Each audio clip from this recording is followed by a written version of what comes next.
You know that feeling when someone says something completely normal, like, let me know if you need anything, and you spend the next 3 hours analyzing exactly what they meant by it?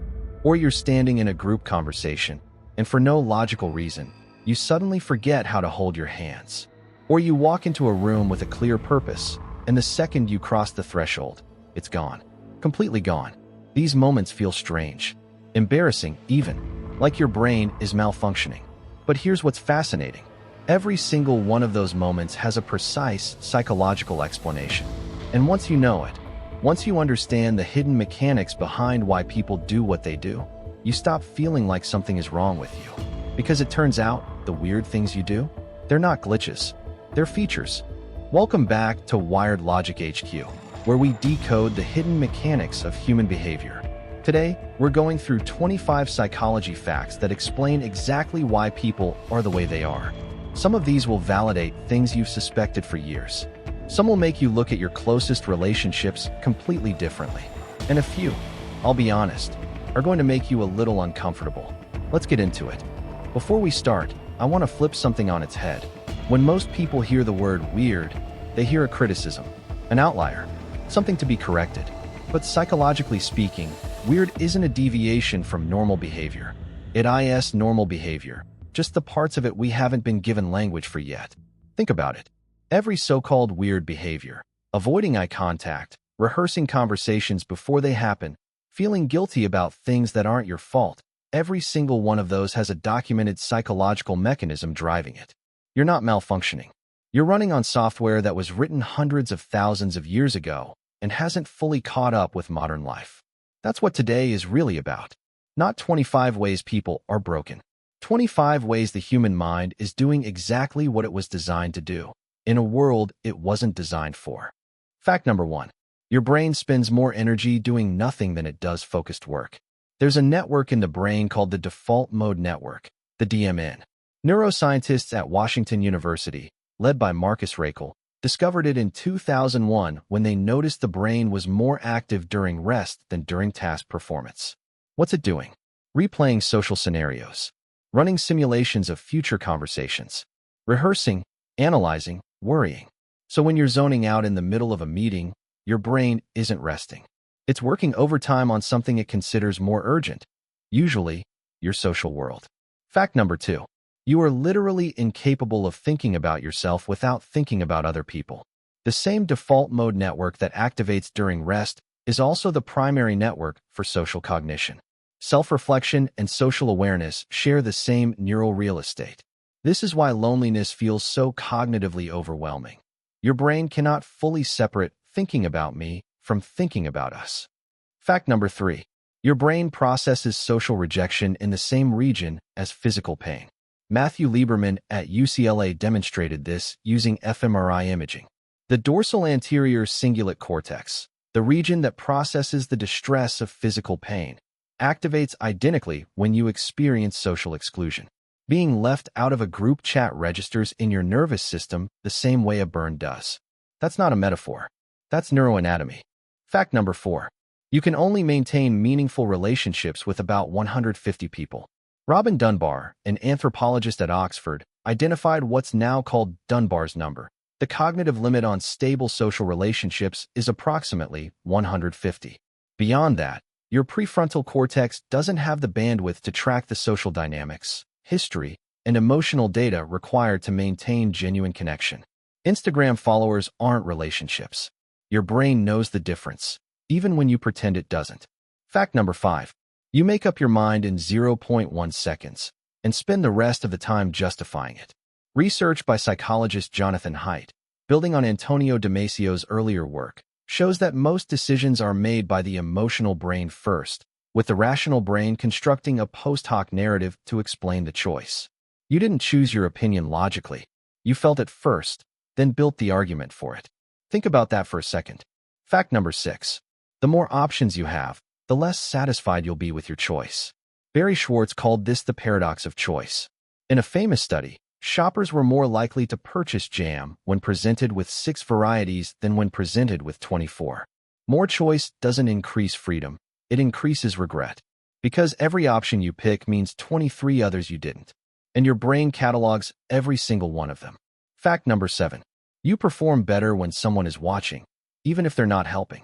This is social facilitation, first documented by Norman Triplett in 1898, one of the earliest psychology experiments ever run. He noticed cyclists rode faster when racing others than alone. The presence of others activates arousal, which enhances performance on tasks you're already competent at. But here's the psychological twist. That same arousal impairs performance on tasks you're still learning. An audience either amplifies your best or exposes your worst, depending entirely on where you are in the learning curve. Now, if you look at what's driving all 7 of those facts, 3 core pillars emerge. And these 3 pillars run underneath almost every weird thing human beings do. Pillar 1, the social brain. Your brain is not primarily a logic machine. It is a social prediction engine. Its primary function is to model other people, their intentions, their emotions, their likely responses, and use those models to keep you safe and connected. Everything weird about human behavior traces back to this engine either running correctly or running in the wrong context. Pillar 2, the prediction error. Your brain doesn't experience the world directly. It builds a model of the world and constantly compares incoming data to that model. When something doesn't match, when someone behaves unexpectedly, when a situation feels off, your nervous system flags it as a threat. Weirdness, in many cases, is just a prediction error your brain hasn't resolved yet. Pillar 3, the gap between ancient hardware and modern software. Your brain evolved for a world of small tribes, immediate physical threats, and face-to-face social dynamics. It is now running in a world of global networks, abstract social hierarchies, and infinite digital stimulation. The mismatch between what your brain was built for and what it's currently navigating produces almost every pattern we're going to cover today. Fact number 8. You can reduce anxiety simply by naming what you're feeling. Psychologist Matthew Lieberman found that labeling an emotion, saying, "I feel anxious," rather than just experiencing the anxiety, reduces activation in the amygdala, the brain's threat detection center. The act of naming creates enough cognitive distance to reduce the emotional charge. Therapists call this effect labeling. You can do it silently in your own head. It works anyway. Fact number 9. Your body posture changes your hormonal state, not just how others see you. Multiple independent studies show that upright posture is associated with increased confidence and decreased cortisol levels. Your body isn't just the vehicle for your mind. It's running a feedback loop with it, constantly. How you hold yourself physically shapes how your nervous system interprets the situation you're in. Fact number 10. You literally cannot think clearly when you're hungry. Glucose is the primary fuel for prefrontal cortex function, the region responsible for decision-making, impulse control, and rational thinking. When blood glucose drops, the prefrontal cortex is the first region to lose performance. In a famous study of Israeli judges, parole was granted 65% of the time right after a food break, and nearly 0% of the time right before one. The expression "hangry" isn't just a meme. It's a documented neurological state. Fact number 11. Your brain physically changes when you practice a new skill. This is neuroplasticity, the brain's ability to rewire itself based on repeated experience. London taxi drivers who memorize thousands of street routes show measurably larger hippocampi than the general population. Every time you practice something, you're not just getting better at it. You're restructuring your neural architecture. The brain you have today is a physical record of every habit, skill, and repeated thought pattern you've engaged with over your lifetime. Fact number 12. Chronic stress literally shrinks the part of your brain responsible for memory. Cortisol, the primary stress hormone, damages hippocampal neurons over time. Prolonged high cortisol levels reduce hippocampal volume, which impairs both memory formation and emotional regulation. Stress doesn't just feel bad. It physically alters the structure of the brain regions you need most. Fact number 13. The way you explain bad events to yourself predicts your mental health more than the events themselves. This is Martin Seligman's explanatory style theory. People who explain negative events as permanent, "This always happens," pervasive, "This ruins everything," and personal, "This is my fault," are significantly more vulnerable to depression than those who explain the same events as temporary, specific, and situational. The story you tell about what happened matters more than what happened. Fact number 14. You are more persuaded by a single story than by statistics, even when you know the statistic is more reliable. Paul Slavic's research on psychophysical numbing shows that a single identified victim generates more emotional response and more action than statistics about thousands. 1 million people affected produces less empathy than Meet Sarah, age 7. Your brain is narrative first. Numbers require effort. Stories are effortless. Fact number 15. Asking for small favors makes people like you more, not less. This is the Ben Franklin effect. Franklin observed that asking someone to do him a small favor made that person more favorable toward him afterward. The mechanism: when you do something for someone, your brain retroactively justifies the action by concluding you must like them. Cognitive dissonance works in reverse. Behavior shapes attitude, not just the other way around. Fact number 16. You are more likely to help someone if you're alone than if you're in a group. The bystander effect, documented by Darley and Latain, shows that the more people present in an emergency, the less likely any individual is to help. Responsibility diffuses across the group. Each person assumes someone else will act. This isn't callousness. It's a predictable output of the social brain trying to read group consensus before committing. Fact number 17. Your environment shapes your behavior more than your personality does. This is one of the most replicated and most ignored findings in all of social psychology. Context, role, and environment consistently predict behavior better than individual personality traits. Put a cooperative person in a competitive structure, and they'll compete. Put a dishonest person in an accountability structure, and they'll comply. You are not just your character. You are your character in context. Fact number 18. The people around you determine your habits more than your willpower does. Nicholas Christakis and James Fowler's landmark study of 12,000 people over 32 years found that behaviors, obesity, smoking, happiness, even loneliness, spread through social networks like contagion. Your likelihood of obesity increases by 57% if a close friend becomes obese. Not because they feed you, because social norms are metabolized by the brain as behavioral baselines. You become the average of your 5 closest relationships, not as a motivational quote, but as a neurological fact. Fact number 19. Systems beat motivation every time. B.J. Fogg's research on habit formation shows that motivation is an unreliable, fluctuating resource, while environmental design is stable. You are more likely to exercise if your gym shoes are by the door than if you feel deeply inspired. The path of least resistance shapes most human behavior. Design your environment for the behavior you want. Don't rely on how you feel. Now let's kill one bad idea before it ruins this whole conversation. The worst takeaway from a video like this, and I've seen it happen, is the belief that knowing these psychology facts gives you the ability to fully control your own behavior or reliably manipulate others. It doesn't. And here's what's psychologically interesting about that assumption. It's itself a cognitive bias. It's called the illusion of explanatory depth, the feeling that understanding a mechanism means you can control it. You can explain exactly how gravity works and still trip on a step. Psychology gives you a map. It does not drive the car. The real value of understanding these facts is not control, it's compassion. Compassion for the people around you whose weird behavior now makes complete sense. And more importantly, compassion for yourself. For the very human brain running inside your skull, doing exactly what it was designed to do. Fact number 20. You can change. This sounds obvious. But Albert Bandura's research on self-efficacy, your belief in your own capacity to execute behaviors that produce specific outcomes, shows that this belief is the single strongest predictor of whether change actually happens. Not intelligence, not resources, not opportunity. The belief that change is possible. And here's why neuroplasticity matters in this context. It provides the biological foundation for Bandura's psychological finding. You can change because your brain is literally designed to change. Every belief you hold about your own fixed limitations is a story. It is not a structural fact about your nervous system. Fact number 21. The identity you believe you have shapes the habits you keep. People who say, "I'm trying to quit smoking," relapse more often than people who say, "I'm not a smoker." Identity-based behavior change is more stable than outcome-based behavior change because it operates at the level of self-concept, not willpower. Who you believe you are determines what you do when no one is watching. Let me make this concrete with 4 real situations. Scenario 1.